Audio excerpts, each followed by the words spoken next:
किन्नरों की उत्पत्ति कैसे हुई?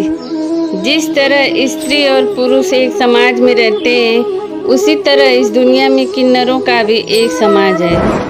मनुष्य जाति की तरह किन्नरों में भी दो प्रकार होते हैं। आज की वीडियो में हम किन्नरों के बारे में बात करने वाले हैं। एक किन्न पुरुष और दूसरी किन्नरी। इसे भी किन्न पुरुष ही कहा जाता है।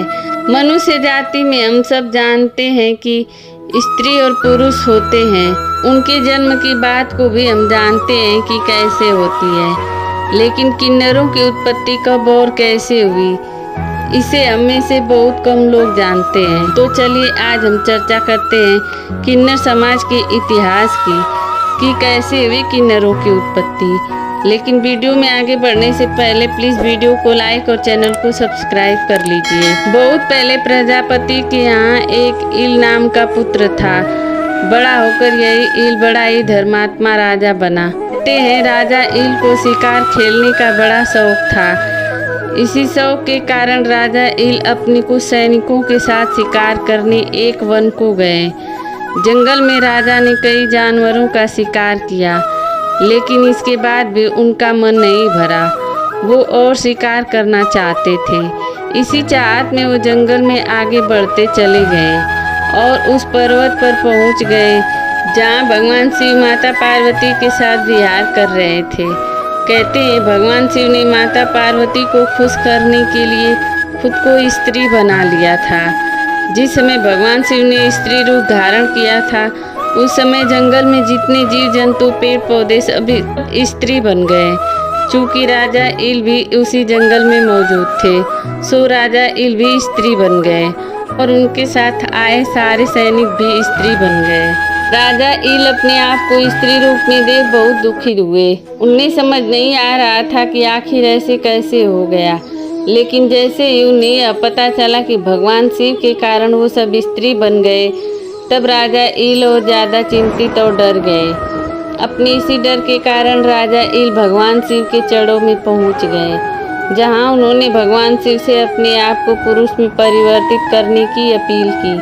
लेकिन भगवान शिव ने राजा ईल से कहा कि तुम पुरुषत्व को छोड़कर कोई और वरदान मांग लो तो मैं दे दूंगा। लेकिन ईल ने दूसरा वरदान मांगने से मना कर दिया और वो वहाँ से चले गए।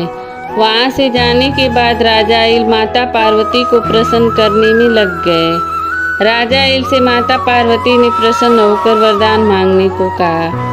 तब राजा ने अपनी सारी कहानी बताकर अपना पुरुषत्व वापस लौटाने का वरदान माता पार्वती से मांगा। लेकिन माता पार्वती ने राजा से कहा कि तुम जिस पुरुषत्व का वरदान चाहते हो, उसके आधे हिस्से के दाता तो खुद महादेव हैं। मैं तो सिर्फ आधे भाग ही दे सकती हूँ। यानी तुम अपना आधा जीवन स्त्री रूप में और आधा जीवन पुरुष के रूप में व्यतीत कर सकते हो।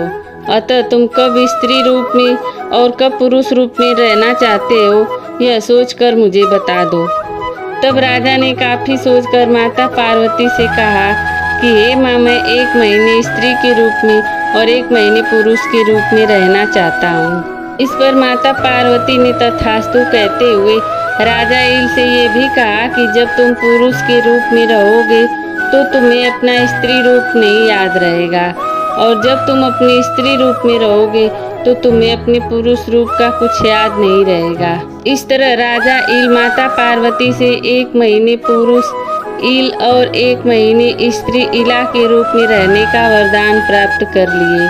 परंतु राजा के सारे सैनिक स्त्री रूप में ही रह गए।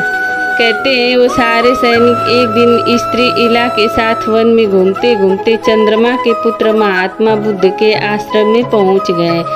तब चंद्रमा के पुत्र महात्मा बुद्ध ने इन स्त्री रूपी सैनिकों से कहा कि तुम सब किन्न पुरुषी इसी पर्वत पर अपना निवास स्थान बना लो। आगे चलकर तुम सब किन्न पुरुष पतियों को प्राप्त करोगे। इस तरह से हुई किन्नरों की उत्पत्ति। किन्नरों के बारे में सारी जानकारी विस्तृत रूप से वाल्मीकि रामायण के उत्तरकांड में स्पष्ट रूप से लिखा हुआ है। कमेंट में हर महादेव जरूर लिखें।